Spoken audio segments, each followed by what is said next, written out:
What's up, everybody? We have no lights, but that's not stopping us today. This week, the power goes out. This is twice. This is unbelievable. So this is what this shot looks like with no lights. Sacha shows his true colors. Get out! And we asked the CRA not to audit us. No, don't audit us. Don't do it. We love you guys. Yeah, you guys are great. We're trying to do our best here. That's all this week. We are your boys from Miracle Mountain. And this is your third favorite vlog. Oh.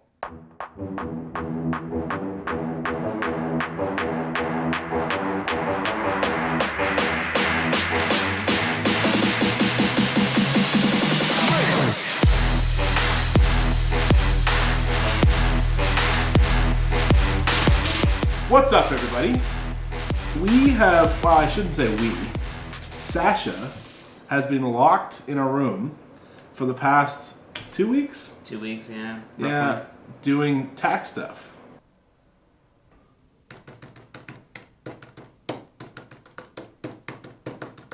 So, man, you still doing this? Get out! Are you crazy? Nice throw!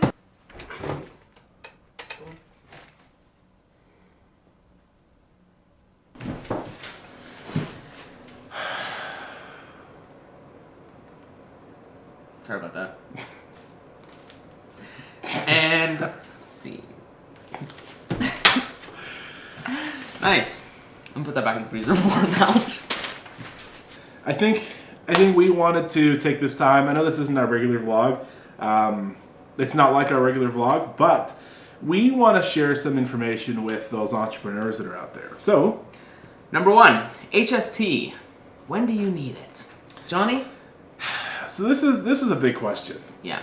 There's this number, this magical number that floats around, $30,000. $30,000. That's the magical number. Some people will tell you, if you don't make $30,000, you don't have to pay tax. Yes. Others will say, well, but if you make $30,000, you have to pay tax. So some people say, like for example, one thing that we heard a story from an entrepreneur who was sort of mentoring us a little bit, and he said he knew somebody who hit that $30,000 threshold, and then the CRA dinged him for that $30,000, and he didn't have any of it because he'd spent it all. We've heard from entrepreneurs who are like Johnny was saying, you know, once you make $30,000, that's when you get your HST number. We heard from people who said get your HST number right away, better safe than sorry, all that kind of stuff. What's the truth? What is the truth? The minute your HST number is activated, you're paying tax. If you register for an HST number, and you don't make $30,000, you're paying tax. Yeah. Right? We didn't know that. We thought, we'll get the HST number, we'll be safe, because if we do hit that 30,000 mark, then we'll have the money saved up, we'll know what we have to do, and we'll pay it. But if not, we'll take all that money and we'll spend it on new lenses. Unfortunately, that's not the case. How it works. For us, we're only actually covering the last 3 months in December. Yeah. So it's not a ton of money for us, right? And we've been saving the HST. So one of the things that we did was that we opened, with our bank account, we opened a savings account, and we just, off everything we pay, we take the tax and we just put it into that savings account, and we leave it. We don't touch it until this time, and that's when. So we've had the money. It's always been there. Yeah. And fun fact, the HST/GST is due March 30th. Yes, not April 30th. So April 30th is personal tax. March 30th for us. March 30th is HST, business, small business taxes. Yeah. But depending on your business, that could actually change. So like I have a separate personal company for myself for things that I do freelance outside of Miracle Mountain. Those taxes are due in June, but I have to report April 30th on my personal taxes. It's all very confusing, which leads in very nicely into part 2. The CRA, Canada Revenue Agency, can you trust them? So, short answer, no you cannot. In November 2017, the CRA, like an audit completed, and so the government basically had an external agency came in and audited the CRA, and the major things that came out of that were, one, for people calling in, only 36% of calls actually got through to an agent, like somebody with the CRA, to get answers. And of those calls, 30% of callers got bad or wrong advice. Just make sure that everything is accounted for. Like, don't, some people will say, you're too small, like, don't worry about it, claim this, claim that, claim whatever. Don't do that. Because if you get dinged, it's gonna hurt. And I will say for the record, like, this is nothing personal, CRA. No. We don't want to get audited. No, don't audit us. Don't do it. We love you guys. Yeah. You guys are great. We're trying to do our best here. Yeah. We're just trying to help the people, You know how it is. You guys know. Well, you would know if you answered the phone. Third, accountants.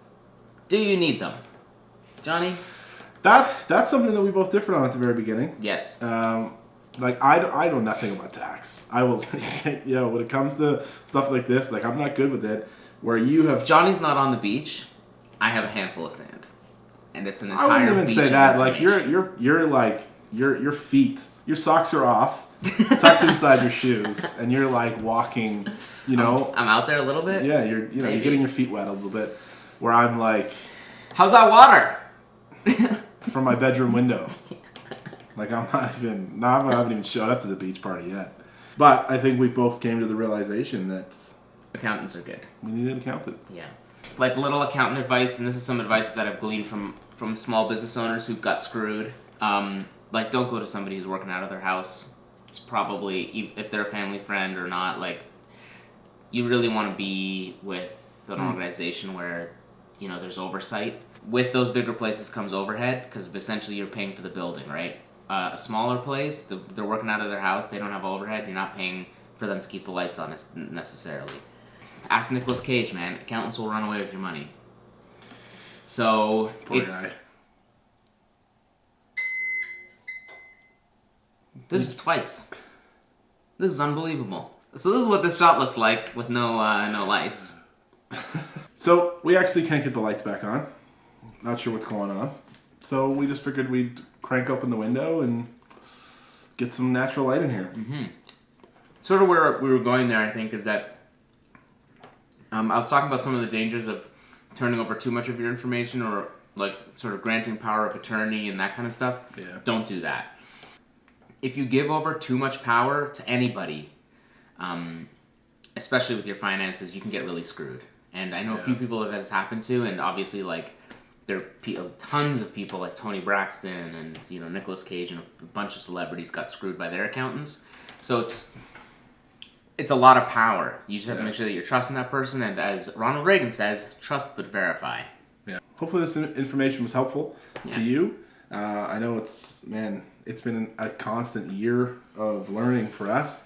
And we wanted to throw some of this knowledge back at you in case it was helpful in any way. Yeah. It's Wednesday. Friday, I'm not playing hockey this weekend. And we're going to be up in Barrie doing some shooting. And then probably at the Kings City Cultural Center doing some other shooting with a really interesting kind of thing there. We've got a lot going on this weekend as far as shoots. I've got another shoot Sunday morning, and then we're shooting more testimonials Sunday night. Sunday night, yeah. We got a busy weekend. Yeah. Maybe we'll shoot some of that. I'm going to the Blue Jays game tonight. Oh, nice. And I'm going to a theater production. Yeah, I hear that you're going to a play. Yeah. Ryerson University. That's pretty exciting. Yeah. Anything else? Like, comment, subscribe. Let's try to get some likes on this video. Come for on. Pete's sake. Like, honestly, we get 7 views. We get no likes. That's not true. We get a lot of likes. We do? Yeah, we get quite a few likes now. So hit those likes. Hit the subscribe button. Yeah. Support the channel. Support us. Yeah. Help us, Support your boys. Support your boys. Support your local boys. Peace. Have a good weekend. Like, comment, subscribe! Cool. How'd that feel throwing a ball at my face? It was surprisingly cathartic.